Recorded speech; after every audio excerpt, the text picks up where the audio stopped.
तलवारबाज बहू। बचपन का शौक समझ निक्की के घर वाले उसका एडमिशन फेंसिंग कोचिंग में करा तो देते हैं, पर कुछ सालों बाद वही शौक जब उसका जुनून और सपना बन जाता है तो सब उसके खिलाफ हो जाते हैं। और लड़की के हाथ में तलवार दो ना, अब मैडम तलवारबाज बनना चाहती है। बच्ची का शौक समझ दाखिला करवा दिया, क्या पता था ये सब देखना पड़ेगा। अरे बहुत हो गई तलवारबाजी, आज से तू सिर्फ रसोई और बेलन देखेगी। पर मम्मी पापा, फेंसिंग भी फुटबॉल और क्रिकेट की तरह एक स्पोर्ट है। थोड़ी और प्रैक्टिस के बाद मुझे स्टेट, फिर नेशनल और फिर इंटरनेशनल खेलने का मौका भी मिल सकता है। निक्की की बात से भड़के हुए घर वाले आगे कुछ सुने या समझे बिना उसके घर में रहने का ऐलान कर देते हैं, जिसके कुछ हफ्तों बाद निक्की की आयुष के साथ शादी हो जाती है।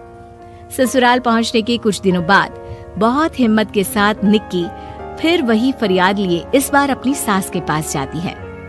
मम्मी जी, क्या मैं कोचिंग दोबारा शुरू कर सकती हूँ? कैसे कोचिंग? तेरे मम्मी पापा ने तो हमें किसी कोचिंग या पढ़ाई के बारे में नहीं बताया। वो पढ़ाई नहीं, फेंसिंग की कोचिंग है।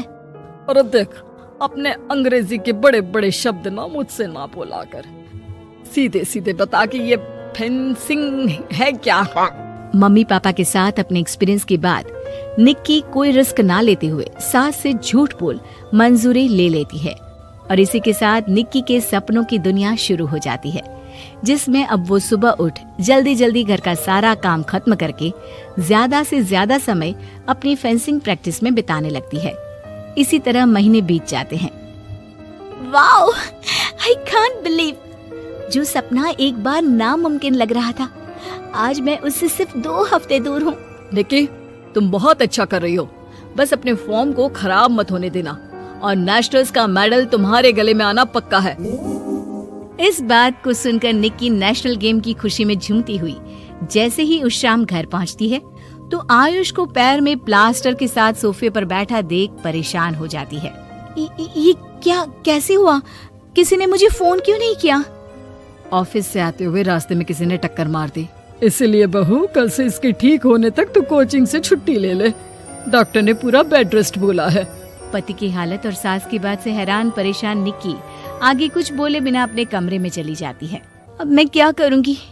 दोनों तरफ मेरी जिम्मेदारी है, अगर एक भी पूरी नहीं की तो लाइफ में दोबारा सुकून की सांस नहीं ले पाऊंगी। सच बता दूं क्या? नहीं, अगर इन्होंने भी घर में कैद कर लिया तो बचा कुचा मौका भी खो दूंगी। भगवान, आपने मुझे कहाँ फंसा दिया। मन ही मन ये सब सोचते हुए निक्की घर के काम और पति की सेवा में लग जाती है। इसी तरह 1 हफ्ता बीत जाता है। बहुत सोचने के बाद भी जब कोई दूसरा रास्ता नहीं दिखता तो निक्की सबको फेंसिंग की सच्चाई बताने का फैसला करती है और सास और पति के पास आती है।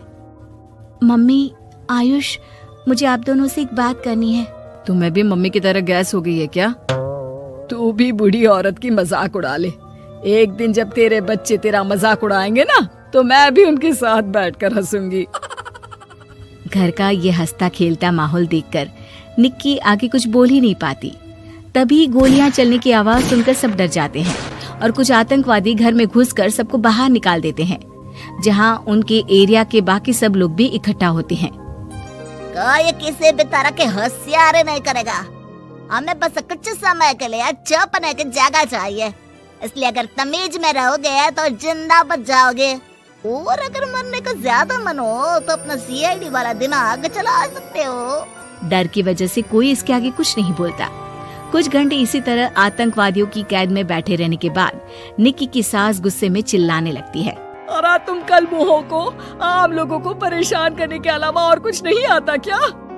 मैं कहती हूँ, अरे एक एक को मेरी बद्दुआ लगेगी, कोई जिंदा नहीं बचेगा। ये अब क्या कर रही हो मम्मी? सॉरी, वो परेशान हो गई इसलिए कुछ भी बोल दिया। प्लीज इन्हें छोड़ दीजिए, अब कुछ नहीं बोलेंगी। अरे तू डरपोक की तरह इनसे माफी मांग रहा है, कुछ तो अपने पापा के गुण ले लेता। अगर आज वो यहाँ होते तो इतनी देर में सबका गला काट चुके होते। क्या मतलब? नहीं मम्मी, प्लीज दोबारा वही सब शुरू मत करना। आखिर कोई मुझे भी बताएगा कि बात क्या है।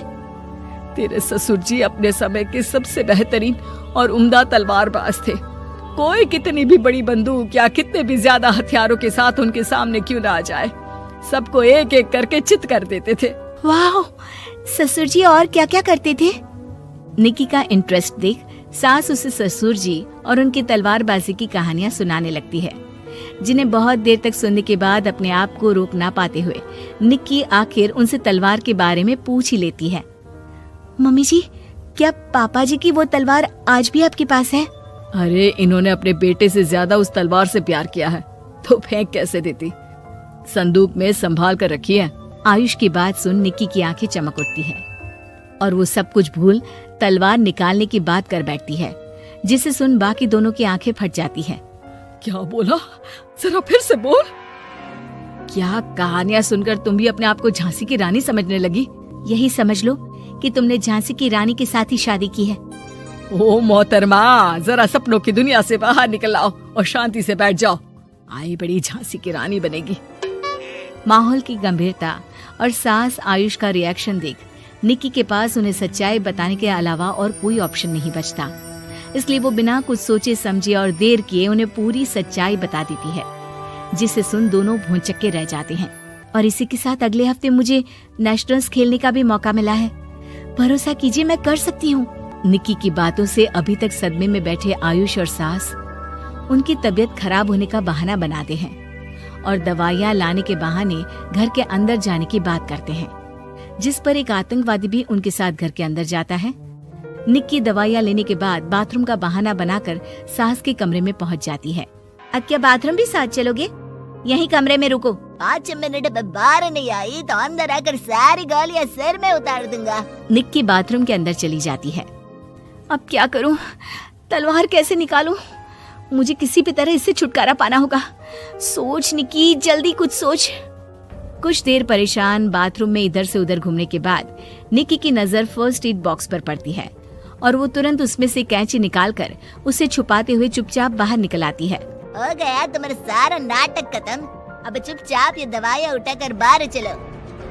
ऐसा बोलकर जैसे ही आतंकवादी मुड़ता है, निक्की तुरंत उसकी गर्दन पर कैंची से वार कर देती है और उसकी बंदूक हाथ में लिए संदूक से तलवार निकालने लगती है, जिसके कुछ देर बाद वो घर के पीछे वाली खिड़की से बाहर निकलकर छुपकर एक एक करके सब आतंकवादियों पर वार करके उन्हें घायल कर देती है।